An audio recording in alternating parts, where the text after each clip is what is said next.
what did you make of the New Orleans Pelicans night?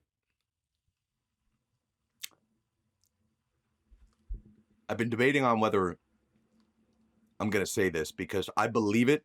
I just know how it's going to be perceived. This was Luka Doncic-level bad. Ooh. This was malpractice. Ooh. And we can like the people who are making these decisions. But let's just start with this. To trade away essentially 2 first-rounders, right? You flop this year, and then you give away an unprotected 2026 first-round pick. Let's start with this conversation before I get into the context of all of this. Mm-hmm.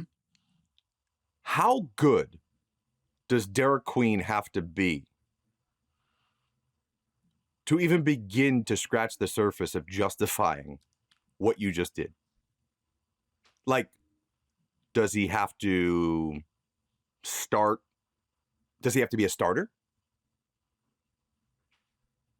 Does he have to, in the end, be a multi-time All-Star? Does he have to be a Hall of Famer? And if we start at the very beginning, you've told us that you're committed to Zion, and maybe you're lying, and maybe you have a deal in place, or you're investigating a deal, which I would hope you are. Mm-hmm. Mm-hmm. How, in what listen, I can preach on positionless basketball. I can talk about, I love putting the best 5 players on the court. I'm all about that. But in what basketball world does Derik Queen and Zion Williamson play on the same team?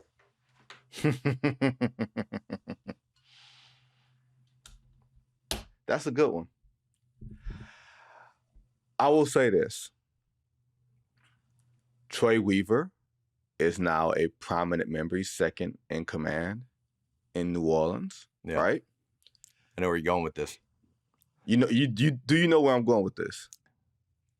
The ties to... No. Okay. No. Okay. No.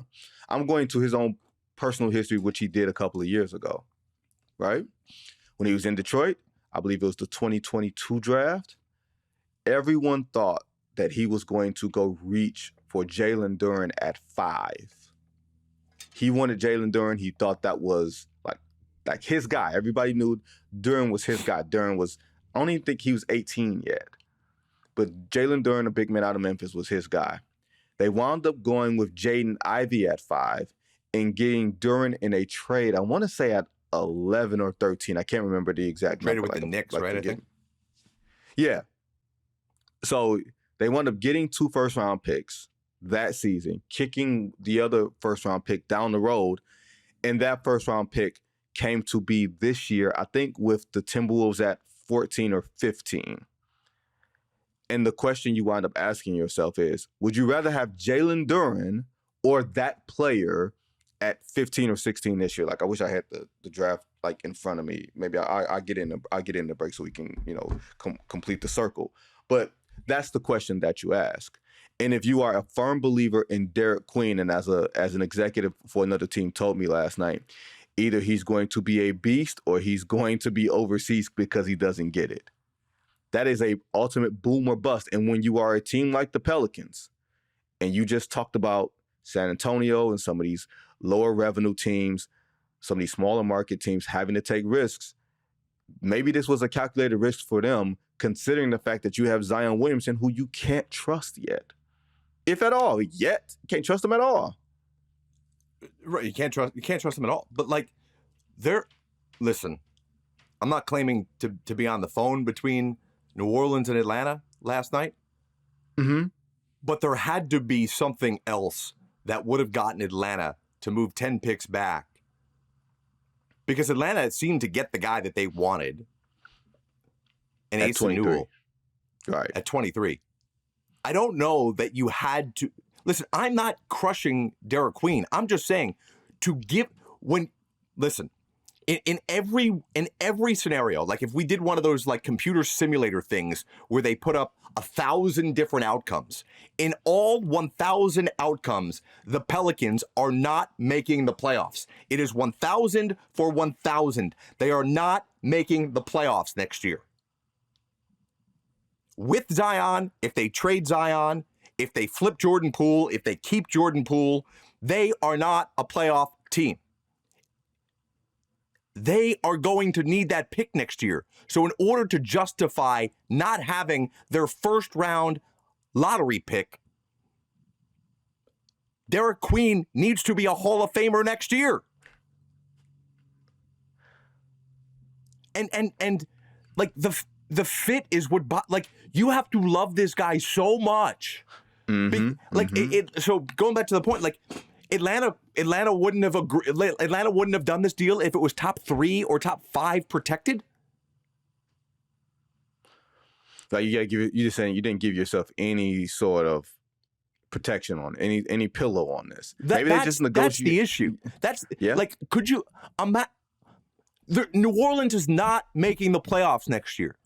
It's a combination of the West being an absolute monster and the Pelicans roster being an absolute dumpster fire.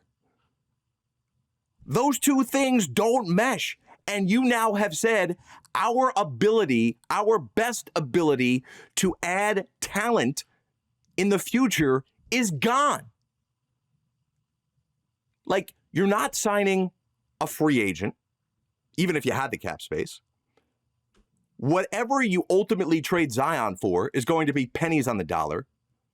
Jordan Poole may be the next best basketball player, but you're certainly not getting value for him. Like, what is your belief that you told us last night, if you're New Orleans, is that Derik Queen is going to be a freaking Hall of Famer in this league? And he better be. He better be. What I will say is this. I think I did like them taking Jeremiah Fears at getting a point guard. I think I do like that. I understand your point, Jared. I understand your righteous indignation. I completely get it. I don't think that you are that off base, especially with all the question marks on the roster.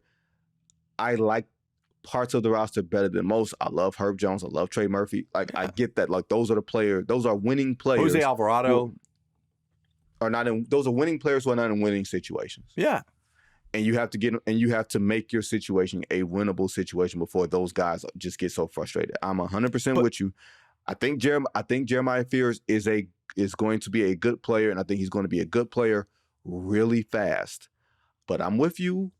I'm with you on Derik Queen. You gotta give yourself some level of protection, like both philosophical protection and practical protection. Yeah. As far as next season turning into a disaster and you don't have a draft, and you don't have a first round draft pick, unless you're going to get some level of first back in a deal for Trey Murphy, in a deal for Herb Jones, in a deal for Zion Williamson, which will not be out of the question, Jared. Let's see how the rest of the summer plays out, right? Not only that, like the Zion deal that you're talking about, that's I think inevitable here, whether it's in the next 2 weeks or before the trade deadline. Now it feels like teams have the Pelicans by the you-know-what, and in order to get a 2026 first-round pick back, they may be forced to include a Herb Jones or a Trey Murphy to recoup some of those assets. Like, they are in such a bad spot right now. And let me just add to the Fears spot, like, and I'm with you, seems like sky's through the roof, could be a great guy, but he's not a shooter. And could he become one? Yes. He was second in the SEC, Fears, in free throw attempts last year, which means this is a guy that gets into the paint. Love it. Great, conceptually. But now you look at the roster, who else gets into the paint? Oh, Zion takes more shots from the restricted area than anybody in the NBA. Derik Queen doesn't shoot threes. Derik Queen took 35 three-pointers last year. He made 20% of them. So now your 3 building blocks for the future, and forget about Jordan Poole. Like, what are you doing with him?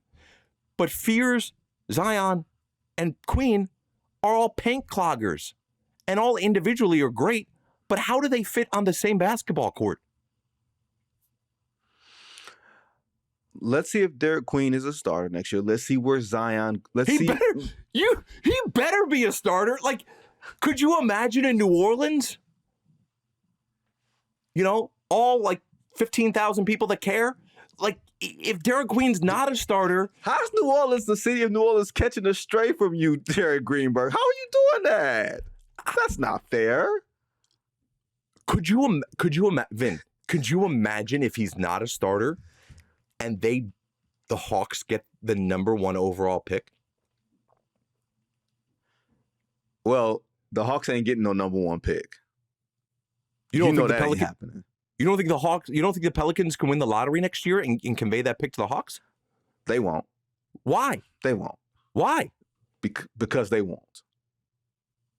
Because they won't. That ain't happening next year. Have you read the script? Like what? Tell me. Yeah, I've read the script. That ain't happening, Jared. Don't you worry about that. That is one less thing that you have to worry about. I would say, let's see what happens. Let's see what happened with Zion Williamson. I know they've been saying all the right things about, hey, we want to keep him, we want to build around him. And I believe that could be the case. But let's see if they get an offer or they get an opportunity to get off of him and his long money, and even with the contingencies around that money. Let's see if he can get off of that money, and let's see where they go from there. That's I just want. I'm not out yet, but I get it. But I get you. Dakota, your producer, who's, by the way, maybe the best podcast producer in the business. Can we mark this right now? Vin, I want to keep this in perpetuity. Okay. You are telling me that worst case scenario, it is not even in the realm of possibility. It's not a mathematical possibility that the Pelicans could win the draft lottery in May of 2026 and convey the #1 overall pick to the Atlanta Hawks. Not even a mathematical possibility. It ain't happening. There's a difference between you don't believing it's happening and it could happen, and that being a through line in New Orleans for the entire season. Yes or no? Read my lips. It ain't happening.